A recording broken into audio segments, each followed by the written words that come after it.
Still, there's something he said to me that I will never forget.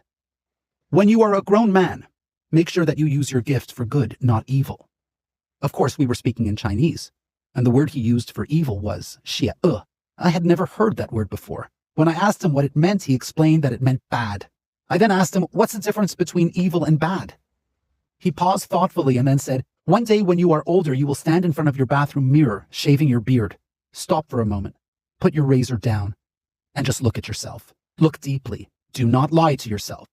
In that moment, you will know if you are good, bad, or evil. Footnote 16. Carl Jung said, people will do anything, no matter how absurd, to avoid facing their own souls. Personal growth requires facing and understanding one's fears and one's unconscious mind rather than evading them. We return. Yes, Baba. I never stop looking at myself in the mirror. I am far from perfect. I am not good all the time, but I can say this with certainty. I have never lied to myself. I see myself for who I am. Sons, when I look back upon my full life, other than loving those closest to me and helping them whenever I could, I am certainly no angel. I do have one special memory of Baba that I want to share with you. Once he knew the truth about my gifts, there was no longer any need to hold back. So I showed him what I could do with our compound pets. I had known for some time that although animals had no loomies, I could connect with them on a deeper level than anyone else. Footnote 17. No, I never understood why humans do have loomies and animals do not. We return. As I mentioned before, I always felt a faint electrical current when I touched someone. It meant nothing to me, and I never discussed it with my mother because I assumed it was a normal human experience. But with animals, it was different. When I touched their exposed skin, like their ears, snout, or certain parts of their faces, I could feel an immediate reaction. As long as I maintained physical contact, they would instantly become calm and fix their gaze on me. Some of my cousins saw this and thought it was cool, but it was when I was alone with the animals that I discovered something extraordinary. I could influence them. By altering my thoughts, I found that I could make them go to sleep, excite them, or get them to perform silly little tricks. These effects lasted about 2 to 3 minutes. I think my mother suspected what I was doing, but she never said anything. So I showed Baba. He was fascinated. One day he brought home a wild baby fox and asked me if I could domesticate it. I didn't understand the word, so he explained, it means making sure it never bites a human. He held the baby fox in his hands and brought it close to me, keeping its mouth closed to prevent it from biting.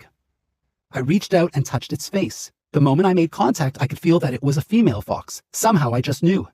In my heart, I thought, I want you to love me, to protect me. I will love and protect you. I then adjusted my thoughts to make her feel the same way about Baba. After a moment, I pulled my hands back. Baba asked, what do I do now? Oh, I answered, she is safe. Let her go. She won't harm us. She? He asked. Yes, it's a girl, I said confidently. Baba placed her on the ground and she immediately jumped into his lap, cuddling up to him and licking his face. Sons, you will see pictures of us with her. We called her Hong Hu or Red Fox, but most of us simply called her Hong Hong. Footnote 18. The meaning is red. The Chinese love to simplify names by doubling up on the characters. We return. Over the following week, different members of the compound came to meet our little red fox. Baba, the fox, and I would welcome them. Before each meeting, I would gently touch her ears and adjust her personality slightly to acclimatize her to each visitor. For those who had no interest, she avoided them. But for those she was conditioned to love, she was affectionate and sweet.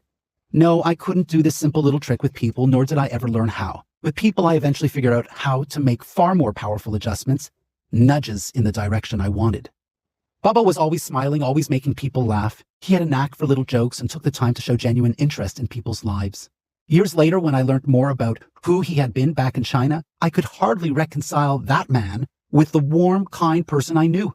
It was almost impossible to believe they were the same person. The years between his death and my departure for universities were not spent well. My mother was increasingly difficult, and I was haunted by a constant feeling of being an outcast, unwanted and unloved.